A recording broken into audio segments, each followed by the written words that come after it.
Hey, what's up everyone? Sam Carlson from SpawnRoom.com with another Esports Bulletin, episode 63 for September 17th, 2012.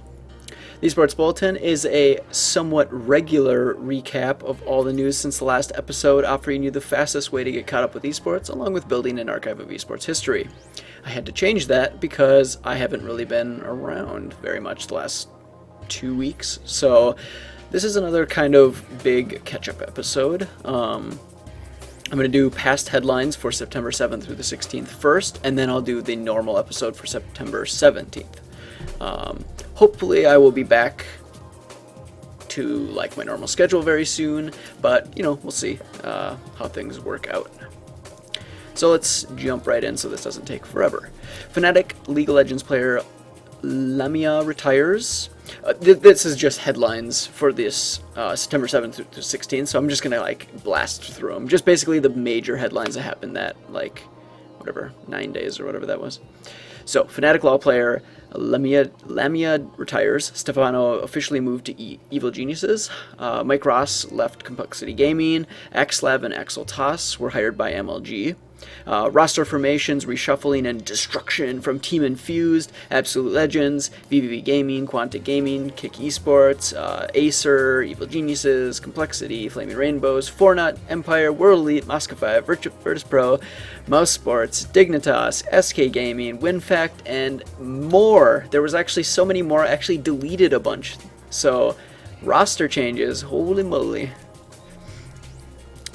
There's also been a lot of Counter-Strike news, of course. There's been a bunch of teams and events that have been switching to Global Offensive, so no surprise there. We've obviously seen 1.6 and Source just kind of continually dwindle. But yeah, same old, same old.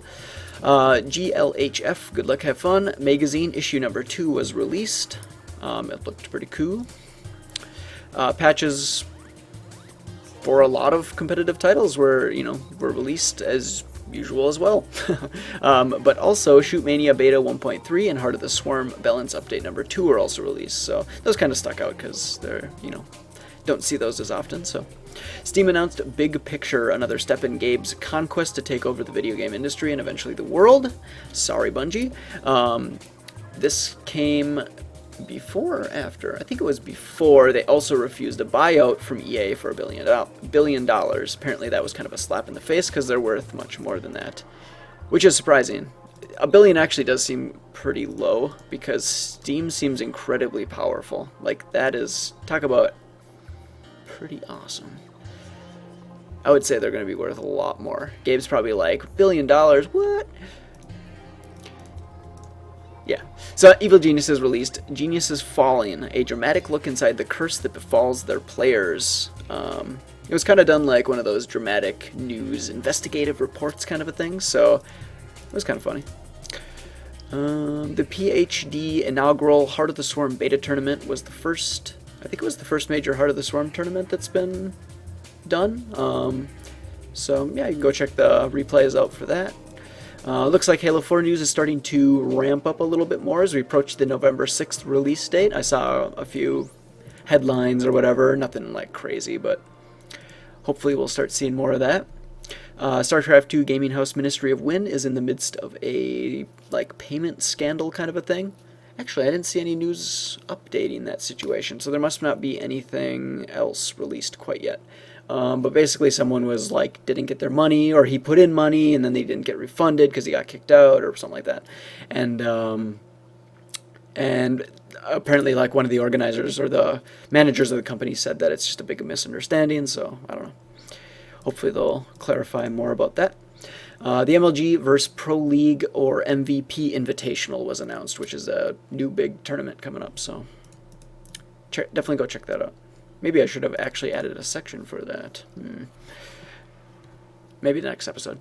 Alright, let's move on to the normal part of the episode. Event news.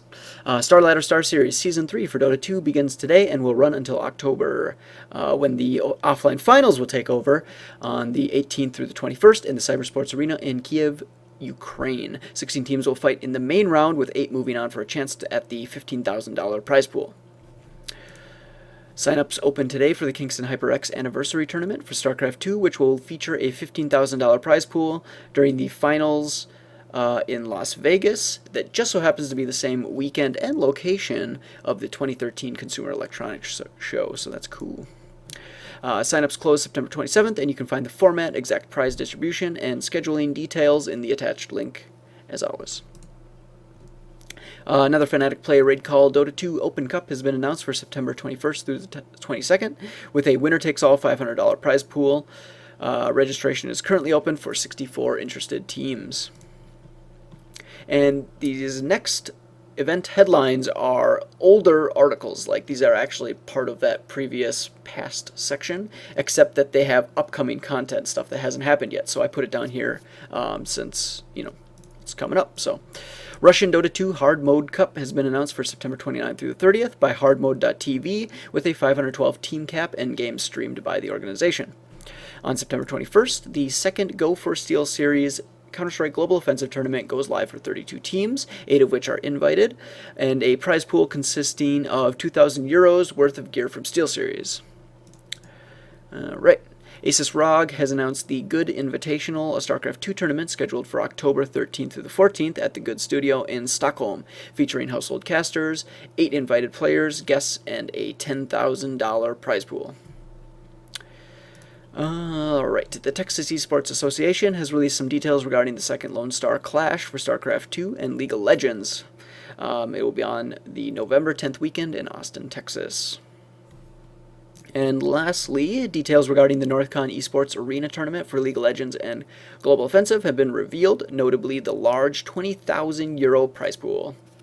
Again, details in the links provided. Alright, moving on to player and team news. In episode 61, I mentioned Rasta Gaming purchasing Reason Gaming to bring it back from the esports dead, and has since been announcing new rosters and whatever else. Today they announced a new Counter-Strike Global Offensive female team with players from all over the world. Veteran Brood War player Sung Yun Fire Bethero Lee, who has recently been released from mandatory Korean military service, has been hired by GOM.TV as a new caster commentator for the GSTL, or Global StarCraft 2 Team League. Congratulations. Dota 2 team MUFC has announced 2 changes to the roster, with Chang Sheng Silvercross Lim and Daniel TFG Wong leaving for Kenneth Ken Lee and Chong Zin Ohayu Q. Romanian Counter-Strike team, the Elder Gods, has replaced Daniel Kedor Paka with Christian Man1 Francu. The reason for the swap was due to Daniel not having enough time for practice. Kenny Phoenix Renstrom has temporarily been added to the Absolute Legends Shootmania Storm roster as a replacement for Thibault S7 Desjardins, who will be absent all of September. And lastly, 2 Swedish global offensive teams have been announced, newly formed or whatever. Not newly formed, but reformed. Cold as Ice, who have been on hiatus as a team since 2008, have come back. And Team Prospects, who reformed with a mix of veteran 1.6 and Call of Duty players. In Game and Patch news, a minor update for StarCraft 2 version 1.53 is about to be deployed, containing bug fixes and performance tweaks for the game and Battle.net. And in miscellaneous news, Counterlogic Gaming, or CLG of League of Legends fame, has released a trailer for an upcoming documentary about the team coming late 2012. No details were released about what the content will be, but we can probably assume it will be like most team documentaries. It'll introduce players, talk about the formation of the team, history, whatever, stuff like that. In esports opportunity news, we have openings at Gosu Gamers, who are looking for League of Legends staff to help with news, interviews, and reporting results. The full list of requirements and the benefits can be found in the attached news article.